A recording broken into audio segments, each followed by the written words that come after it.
Okay, so what are we doing? We are going to dye these. This is a Yojumbo Sprint Run Pink. Stop hollering at me. Quit it. Quit it. It's my knife. I can dye a Sprint Run handle any color I want to. I'm okay with it. Just because you're not. What do we need to do here? I need to get this knife. So I need to take my scales off. Let me tell you a little bit about my setup. So I've got, this is, I was making a Christmas present for my wife one time. And so this is actually resin that's dyed a flake metal purple that I put on the outside. This was my test and it come out pretty good. So it's a waste cup. I just got a stainless steel cup to do it all on, but it's insulated. And so this is what I do my dyeing in. And so that's why I got it for this. But it is deep enough for me to set scales into, and all I got to do is come to this hump right here, and I'm good to go. So this is my dye pot. Then I have, and this has got water in it, so I can't really tilt it good, but this is just one of those kettle pots that you can heat water in. And that's all because once I do the first, this is just water in it now. But when I heat it up to a boil and I mix my dye, the next time I try to dye that color, it's going to be heated up in that pot with that color. And so I don't want to use our kettle that we're going to heat water up to make grits or whatever, with dye in it. And so that's dedicated to that. That's the only thing that I use that for. So we're going to start by taking this apart. Let's get the pocket clip. That's tight, very tight. I'd be almost afraid to tighten up a T6 that tight. But Spyderco know what they're doing.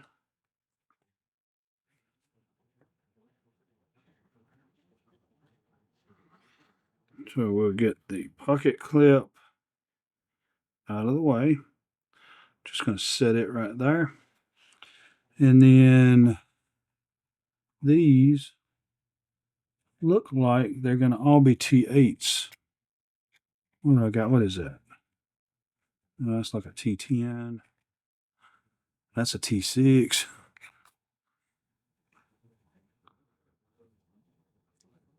T9. T8. There we go. Now, if they had one that was a T8 and a T5 combined, that would be the bomb diggity. So this is the T8 and T5. So let's see if I'm right.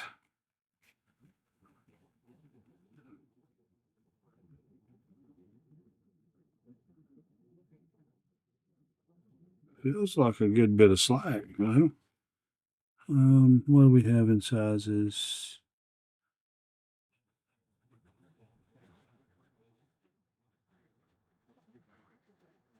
It's a T9. Maybe a T9? T9 fits in there. Not quite. Doesn't exactly fit that.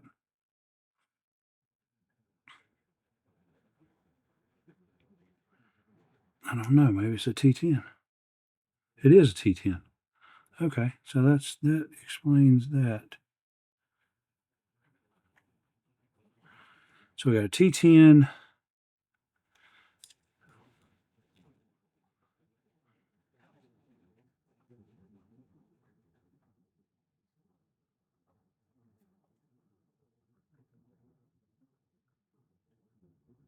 Okay, so I'm thinking that's going to be a T10 on the pivot and T8. Ooh,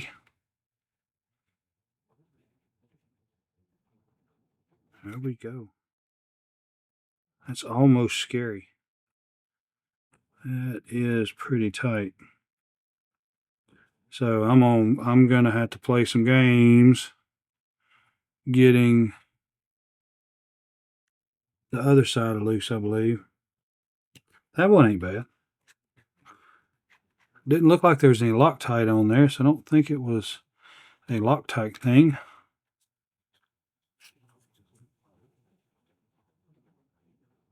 And I don't know, there may have been some Loctite in there, I don't know. So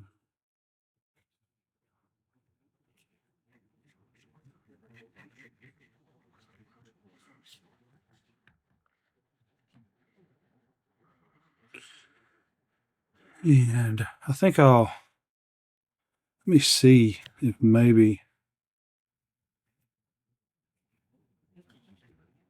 oh wow, it's coming on up. Good deal. That is nice.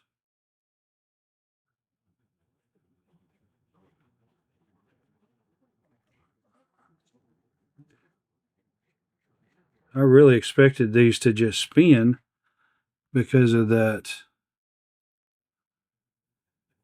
spacer not being tied in there. But oh well, that's a good deal.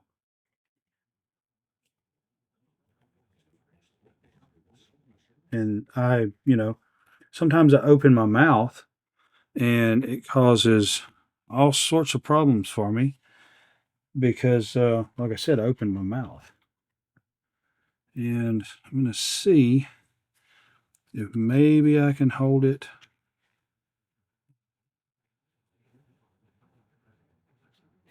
Awesome. That come apart without spinning, so I have no scarring.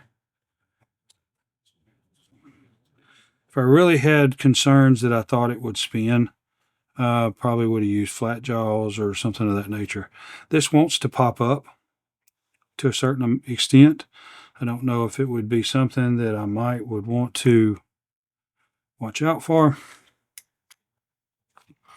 Because it's not springy. But so let's get this T10, which is pretty loose. It's not super heavy. Now that's got Loctite on it. Now let's hold the whole knife together and flip her over.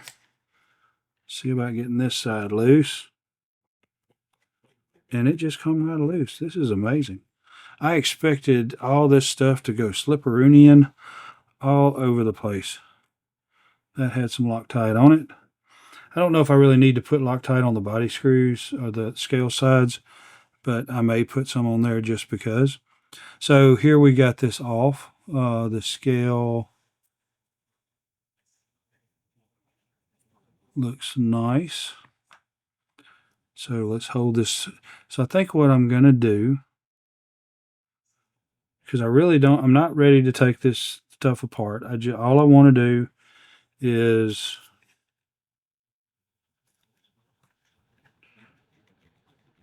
die the scales.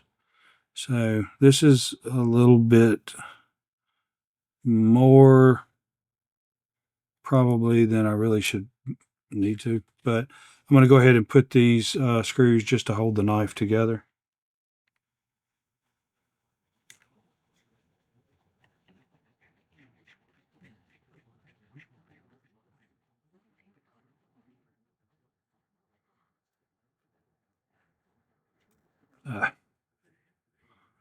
And it does look like there's Loctite in those, so I'll probably put some more Loctite on these.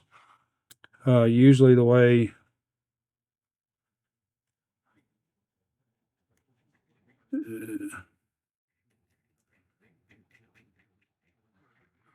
I'll put Loctite on I'll put it down into this portion, the barrel, and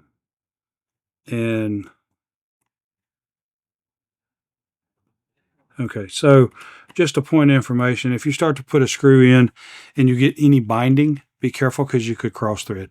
What you want to do is reverse it, holding it straight until you feel it click. When you feel it click, then it's jump the thread and set back. And so you know you're lined with your threads and you're going to be screwing it back into your threads correctly versus causing any issues. So Here is a cutout right here for the lock bar. Let's see, I've already got the big one on here. So a little bit of oil in here. Now underneath this side plate, there's going to be a washer that's going to be against the blade. And so I'm not taking all that apart right now. I just want this section of the knife